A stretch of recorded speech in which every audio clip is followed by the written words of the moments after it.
It's hard to imagine the modern world without the internal combustion engine. It's used to drive such a vast variety of machines, including, of course, the car. It was the invention of the engine that made the whole idea of the car possible.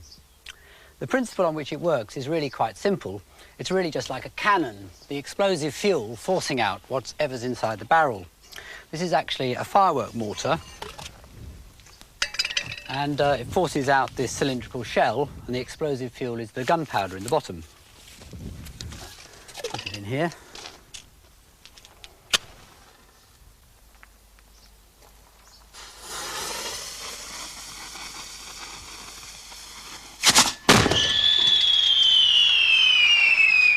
The internal combustion engine is really just the same, except it has a captive piston instead of the shell, and it uses an explosive vapour instead of the gunpowder. Although the idea is very simple, it hasn't been easy to tame the violent energy of all these explosions thousands of times a minute. In this programme, I'm going to look at this wild, unlikely contraption and also at its fuel. Almost all internal combustion engines use a fuel based on crude oil. This naturally seeps out of the ground in places and has been known about since ancient times. It had a variety of uses, but not as a fuel.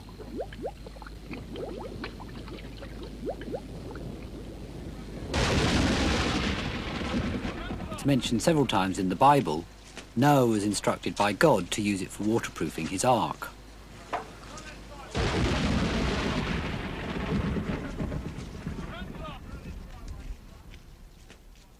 It was only in the 19th century that oil's potential as a fuel was realised and people started drilling and refining it.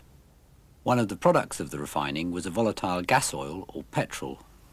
The petrol was at first regarded as a completely useless byproduct. Its vapour was so dangerously inflammable. But it was also realised that it was an enormously potent source of energy. We can show you this with this modified firework mortar. This obviously isn't an experiment to do at home, but if Rex puts a teaspoonful of gunpowder down the mortar and using the lager can as the projectile,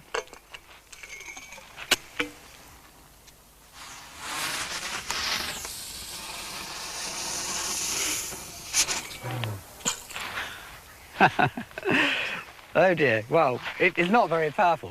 Well, now we're going to compare this with a teaspoonful of petrol and see how far that goes. This time we're igniting it with a spark plug in the side.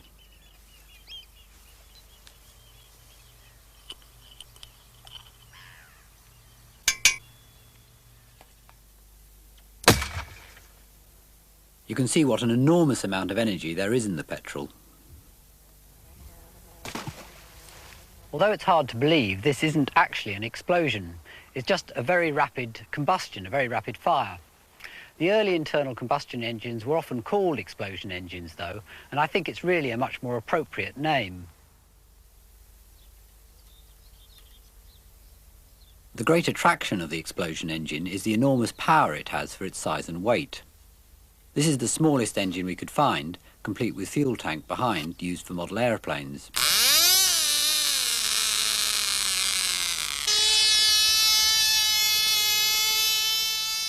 Even this has enough power to pull Rex round at quite a speed, though it takes a bit of time to gather momentum.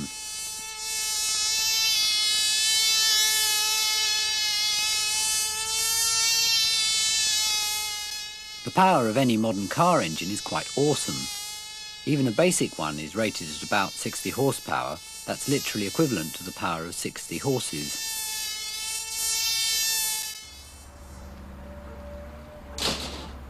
The first successful explosion engine was built by an inventor called Etienne Lenoir in 1859. He simply threw away the boiler of a steam engine and modified it so that it would ignite the piped gas supplied for lighting. Unfortunately, the violence of the explosions tended to damage the piston and valves, and it was much less efficient than the original steam engine.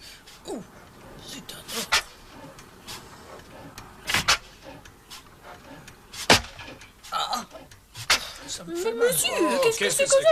Ça suffit, alors.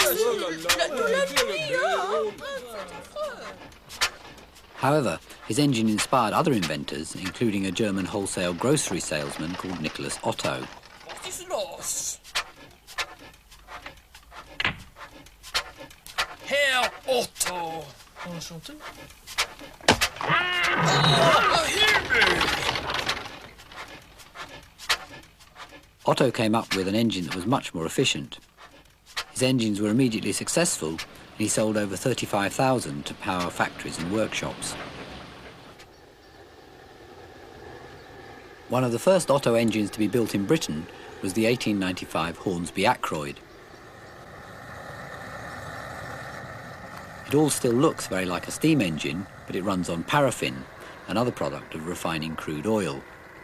It first has to be heated to make it an inflammable vapour.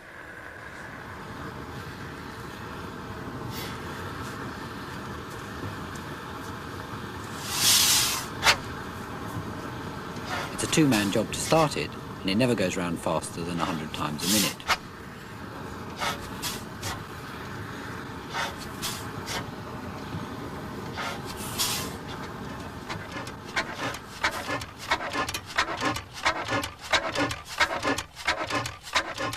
What's going on inside is that first the vapour is sucked into the cylinder. Then it's compressed, ignited, and finally the exhaust gases are pushed out. This sequence, suck, squash, bang, blow, is called the four-stroke cycle. Otto's big improvement was squashing the vapour up before igniting it, which gave the engine much more power. Although from the outside a modern car engine looks completely different, and it's obviously got more than one cylinder, inside it's really quite similar. You can start turning it over. The piston goes in and out. The crankshaft goes round and round. And this is the exhaust valve with the strong spring keeping it closed and the cam pushing it open.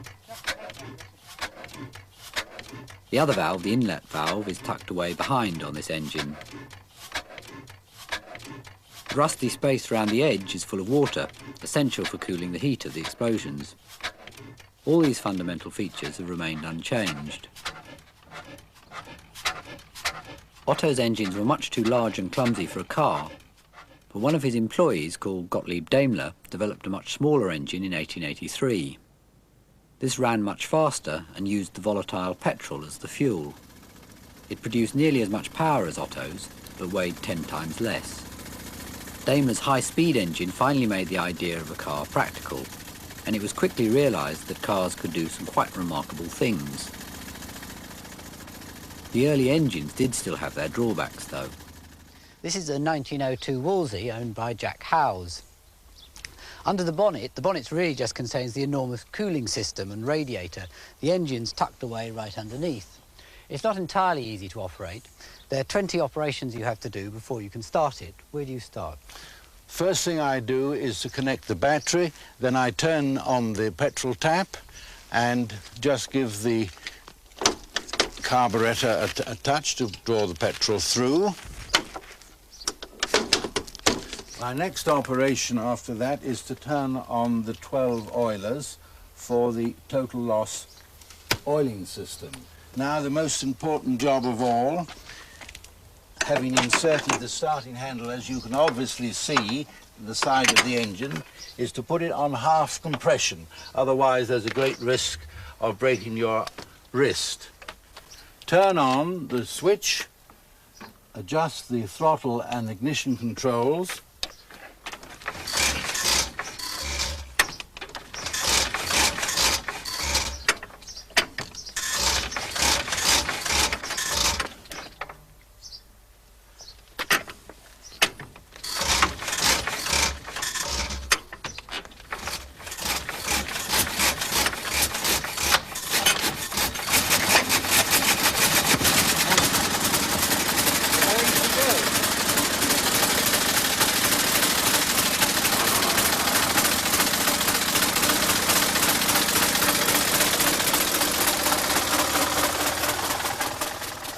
It's not just tricky to get it going. There are two levers controlling the fuel and ignition that have to be skillfully adjusted as you drive along. One false move and the thing stalls. Also, the engine's very inefficient by today's standards, only doing about 12 miles to the gallon. And the total loss oiling system leaves a trail of oil along the ground wherever it goes.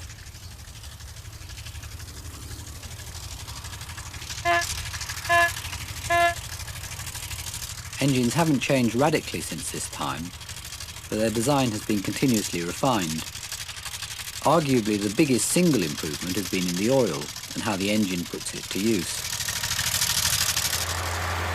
An engine wouldn't last for long without oil.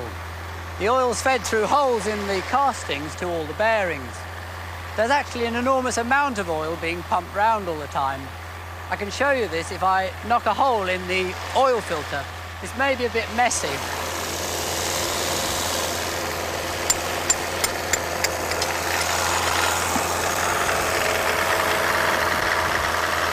The oil doesn't just lubricate, it all gets rather black and filthy like this, because it's also a detergent. It cleans up the deposits left by the exploding gases. Before this detergent was added in the 1940s, you had to strip down the engine and clean everything out, or decoke it, every few thousand miles. Now you just have to change the oil and the filter. I'm going to turn it off, actually. Whoops.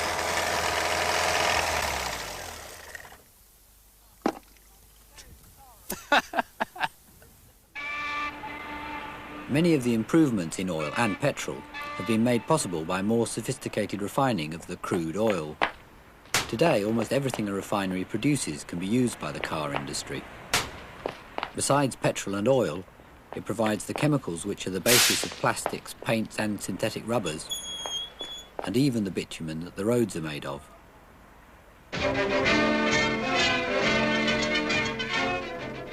Gasoline, liquid power to run millions of automobiles everywhere. Yet, how many know what happens to the gas after it is poured into the gas tanks, or realize the care that motor car engineers have taken to give each drop an equal chance to do its duty? Gasoline is powerful, but each drop can give a 100% account of himself only when he finds the most efficiently designed gasoline system to help him along his journey. For a successful life, every drop of gasoline depends entirely upon what happens to him after he gets in the swim. First, the fuel has to be mixed with air. The air comes in through the large air filter on top of the engine, and it's mixed with the fuel inside the carburettor. It's easiest to see the principle of the carburettor with this model. We've used a vacuum cleaner to represent the engine because it's sucking in air all the time. It simply sucks the fuel up and mixes up this little tube and mixes it with the air in here. Here we're going to use red ink instead of petrol so that you can see it more clearly. Petrol by itself isn't explosive, only the mixture of petrol vapour and oxygen from the air. You can see the petrol being sucked in looking down a real carburettor.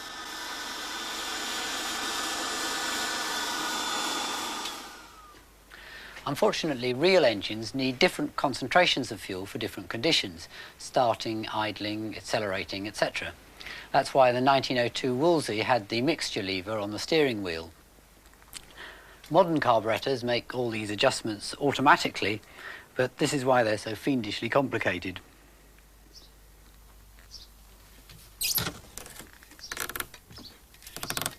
Today, a completely different system, fuel injection, is becoming more common. It's basically very simple.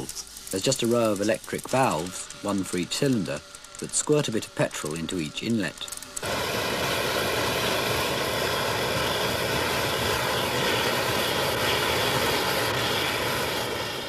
The precise length of time the valve opens, controlled by a computer, varies the amount of fuel injected very accurately.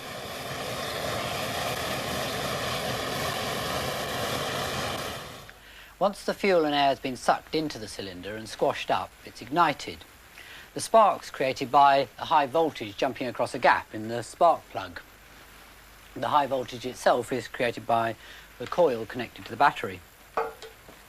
Engines don't like getting wet because water provides an easier path for the electricity than jumping across the gap, which I think I can show you. Put the spark out. Fortunately, though, you can often get the spark back again simply with a water-repelling oil.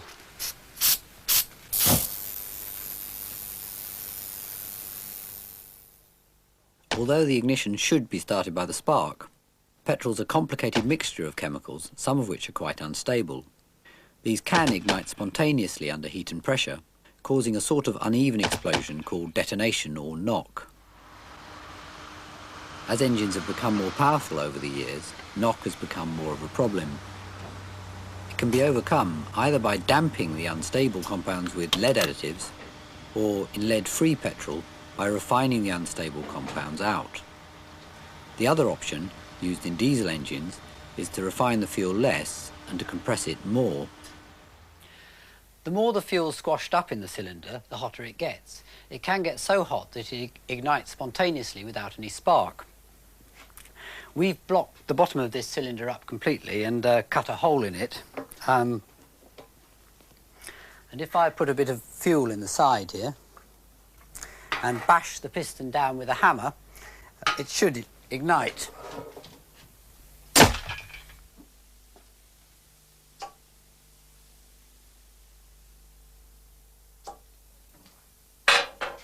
If I blow out the burnt gases, there may be enough fuel left to make it work a second time.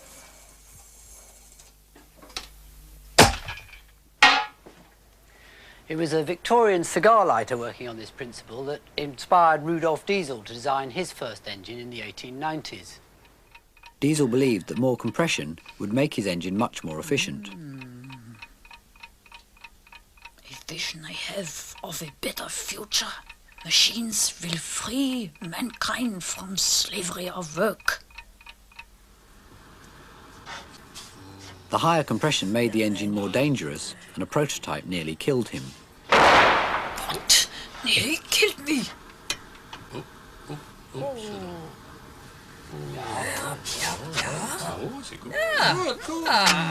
By 1895, though, Diesel had a design which ran on cheap fuel and was twice as efficient as any other engine of its time.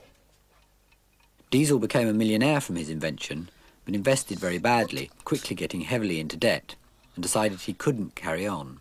Ah, my God, I cannot pay this. In May 1913, he set off on a night ferry to Britain. I go. Goodbye. He was never seen again.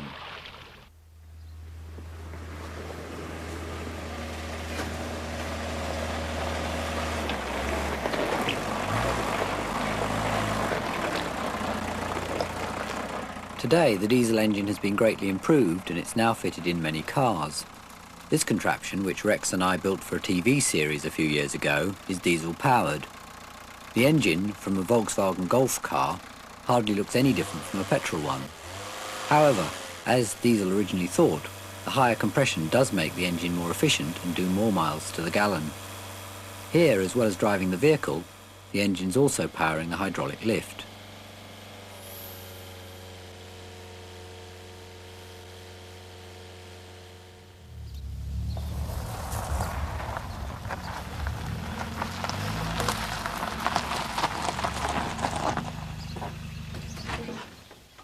The most dramatic change to both diesel and petrol engines in the last 10 years has been the addition of sophisticated electronics.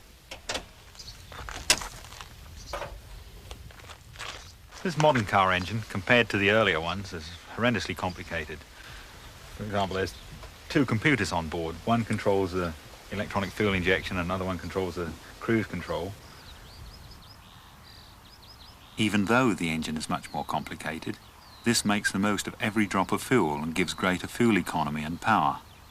Although the complex electronics would be impossible to repair by the roadside, I've driven 80,000 miles in it, and even with my poor maintenance, it's never even failed once. The engine's improved enormously since 1900.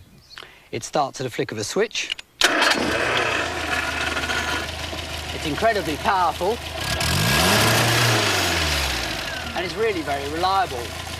But it's still far from perfect. Despite its power, it's really very wasteful. 4/5 of the energy released by the petrol is simply lost as heat through the radiator and the exhaust. And the exhaust gases themselves pose even worse problems.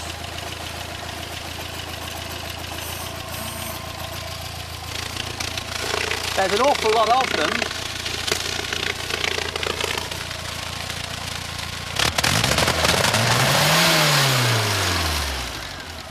The average car releases 4 times its own weight in exhaust gases during its life. And it's all pretty horrid stuff. This wasn't such a problem when there weren't so many cars around. If we are to realize in full the motor car's vast potential for good, we must use it and care for it wisely. The motor car has been the key to open new horizons, not for the few, but for all. And all of us share in the responsibility of safeguarding the benefits it has brought. If we plan for the future, if we look ahead to clear all obstacles and roadblocks, if we recognize the importance of this great individual freedom of movement, the motor car will be the key to our ever-widening horizons of tomorrow.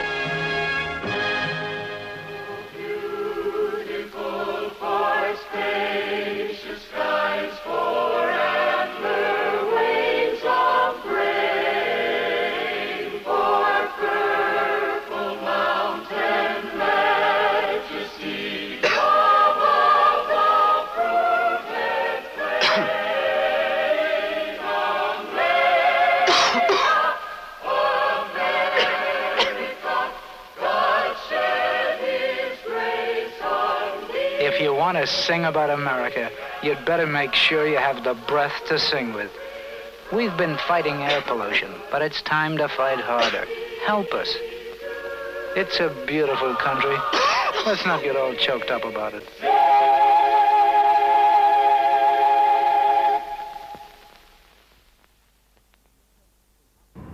In an attempt to clean up the exhaust gases, catalytic converters are gradually becoming compulsory all over the world. Oh, Dad! Dad, it smells all funny! Dad, stop! Recent reports from America suggest in practice catalysts may only remove about 30% of the poisonous gases because the engine needs careful maintenance for them to work properly. Oh, not to worry, sir. Trouble with the catalytic ain't very common these days. I'll just adjust this screw and then that'll be all right. Even when they do work perfectly, they only convert the gases to carbon dioxide, the greenhouse gas. I'm boiled, Dad!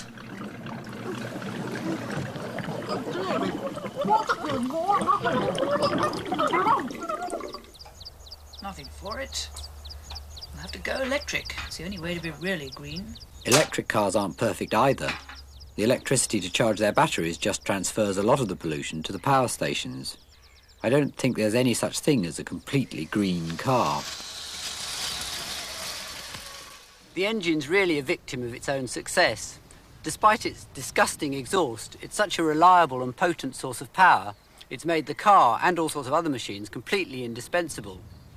It's so central to our modern way of life that there's almost something rather religious about it.